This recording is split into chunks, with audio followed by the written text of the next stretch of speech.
आज हम ऐसे मुद्दे पर बात करने जा रहे हैं जिसने पूरे देश में बहस छेड़ दी। मामला है उत्तराखंड के हरिद्वार का, जहां लोग सिर्फ घूमने के लिए नहीं आते बल्कि अपनी आस्था लेकर आते हैं। लेकिन अब सवाल यह है कि क्या हरिद्वार के कई घाटों पर नॉन हिंदुओं की एंट्री बैन हो सकती है? क्या सरकार सच में ऐसा कदम उठा सकती है? क्या ये संविधान के खिलाफ तो नहीं होगा? क्या ये धार्मिक भावनाओं को बचाने का कदम या फिर समाज को बांटने की कोशिश तो नहीं? आज इस वीडियो में हम इस पूरे मुद्दे को बिल्कुल आसान भाषा में समझेंगे कि प्रस्ताव क्या है, इसके पीछे कारण क्या बताए जा रहे हैं, कौन इसका समर्थन कर रहा है और कौन इसका विरोध, कानूनी परिस्थितियां क्या कहती है, समाज, राजनीति और अर्थव्यवस्था पर इसका क्या असर पड़ेगा और आगे क्या हो सकता है।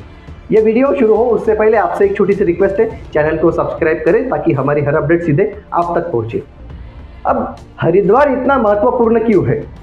हरिद्वार सिर्फ एक शहर नहीं है बल्कि भावनाओं, परंपरा और आस्था का केंद्र है। हरिद्वार को सप्तपुरी में शामिल किया जाता है, यानी हिंदू धर्म के 7 सबसे पवित्र शहरों में से एक। यहीं से गंगा मैदान में उतरती है। हर दिन लाखों श्रद्धालु यहाँ आते हैं स्नान करने, अस्थि विसर्जन के लिए, पिंडदान के लिए, गंगा आरती के दर्शन के लिए और धार्मिक मान्यता पूरी करने के लिए। हर की पौड़ी घाट सबसे पवित्र माना जाता है। लाखों लोग मानते हैं कि यहाँ स्नान करना मोक्ष देता है। यानी धार्मिक रूप से, भावनात्मक रूप से और सांस्कृतिक रूप से हरिद्वार सिर्फ एक जगह नहीं है बल्कि एक आध्यात्मिक संसार है। प्रस्ताव क्या है? उत्तराखंड सरकार के सामने एक प्रस्ताव रखा गया है कि हरिद्वार के करीब 105 घाटों पर नॉन हिंदुओं की एंट्री प्रतिबंधित की जाए। अभी ये कानून नहीं है, अभी सिर्फ इस पर विचार चल रहा है। सरकार ने कहा, हम कानूनी रूप से इसकी संभावना देख रहे हैं। धार्मिक भावनाओं का सम्मान जरूरी है। फिलहाल केवल हर की पौड़ी पर नॉन हिंदुओं की एंट्री बैन है, लेकिन अब बात हो रही है ये नियम बड़े क्षेत्र तक बढ़ाया जाए। सरकार और धार्मिक संस्थाएं कुछ बड़े कारण बता रही है, जैसे कि धार्मिक पवित्रता बनाए रखने के लिए उनका कहना है कि हरिद्वार एक धार्मिक परिसर की तरह है, न कि घूमने फिरने का पर्यटन स्थल। लोग यहाँ मौज मस्ती, गलत आचरण, शराब, अनुचित कपड़े, शोर शराबा लेकर आते हैं। ये आस्था का स्थान है, मनोरंजन का नहीं। कुंभ और अर्ध कुंभ में करोड़ों लोग आते हैं। सुरक्षा, अनुशासन, भीड़ नियंत्रण बहुत मुश्किल हो जाता है। संवेदनशीलता बढ़ जाती है। राज्य सरकार लगातार यह बताती है कि उत्तराखंड देवभूमि है।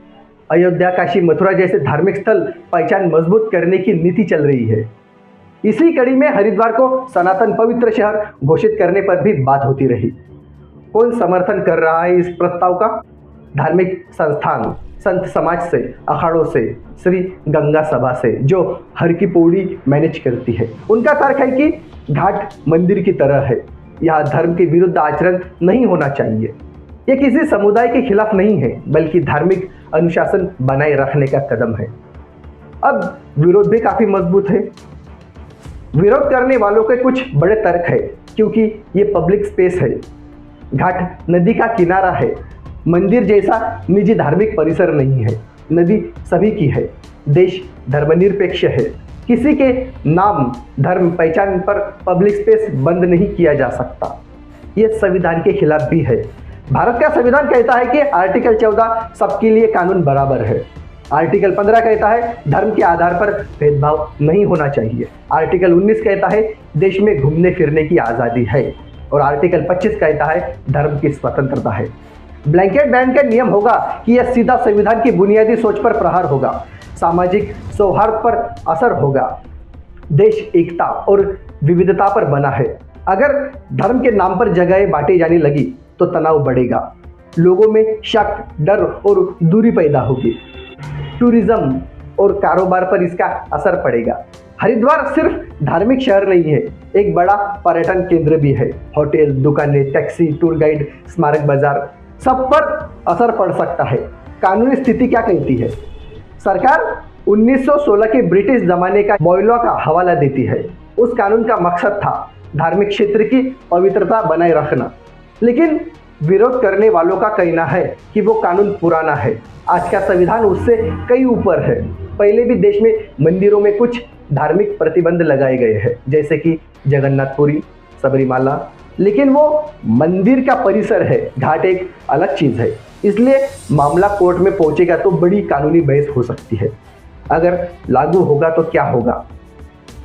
नॉन हिंदू लोगों की एंट्री बैन होगी, उनके मूवमेंट पर सख्त कंट्रोल होगा, घाट के आसपास दुकानों पर इसका असर पड़ेगा, पुलिस निगरानी बढ़ेगी, पहचान चेक, प्रोफाइल जैसी परिस्थितियां बन सकती है। यानी माहौल काफ़ी बदल जाएगा। क्या यह भारत के लिए नया है? भारत में इतने बड़े पब्लिक स्पेस पर धार्मिक आधार पर एंट्री बैन लगभग अनप्रेसिडेंटेड होगा। कुछ देशों के उदाहरण ज़रूर है, जैसे मक्का सिर्फ मुसलमानों के लिए है, लेकिन भारत का मॉडल अलग है। भारत एक पहचान प्लूरल सोसाइटी है। अब सबसे बड़ा सवाल है, आगे क्या हो सकता है? इसकी 3 संभावना है। सॉफ्ट रेगुलेशन, सरकार सिर्फ ये कह दे व्यवहार सही रखे, कोई गलत हरकत ना करे, कपड़े और आचरण मर्यादित रखे, खास मौक़ों पर सीमित सीमाएं में नियम, यानी बिना किसी धर्म के नाम पर बैन लगाए अनुशासन लागू किया जाए। कुंभ जैसे बड़े आयोजनों के दौरान संस्थाई नियम, कंट्रोल एंट्री, सिर्फ सुरक्षा और भीड़ प्रतिबंध के नाम पर पाबंदी नहीं हो सकती। ये काफ़ी संतुलित रास्ता हो सकता है। ब्लैंकेट बैन क्या है? अगर सरकार पूरा बैन लागू करती है तो मामला सीधे कोर्ट जाएगा, लंबी कानूनी लड़ाई होगी, देश दुनिया में बहस होगी। अब सबसे बड़ा सवाल, सही क्या है? यह प्रश्न सिर्फ कानून का नहीं है, सोच का भी है। क्या धार्मिक पवित्रता की रक्षा जरूरी है? हाँ, बिल्कुल ज़रूरी है। क्या आस्था का सम्मान होना चाहिए? हाँ, होना चाहिए। लेकिन क्या इसके लिए समाज को बांटना सही तरीका है? क्या किसी धर्म के नाम पर पब्लिक स्पेस को ब्लॉक करना ठीक है? क्या इससे समाज में दूरी नहीं बढ़ेगी? एक और भावनाएं है, एक और संविधान है, एक और संस्कृति है, और दूसरी ओर देश की एकता है। यानी निर्णय जो भी होगा सोच समझकर और बेहद जिम्मेदारी से लेना होगा। देखिए, हरिद्वार सिर्फ एक शहर नहीं है, बल्कि भारत की आत्मा का हिस्सा है। यहाँ सिर्फ हिंदू नहीं आते, पूरी दुनिया के लोग आते हैं अपनी आस्था लेकर। भारत की खूबसूरती यही है कि यहाँ धर्म है पर साथ उदारता भी है, परंपरा है पर साथ ही संविधान भी है। इसलिए उम्मीद यही है कि फैसला ऐसा हो जो आस्था की इज्जत भी रखे, संविधान का सम्मान भी बनाए रखे और समाज में विश्वास भी कायम रखे। भारत जैसे देश में समाधान भी भारतीय होना चाहिए, संतुलित होना चाहिए।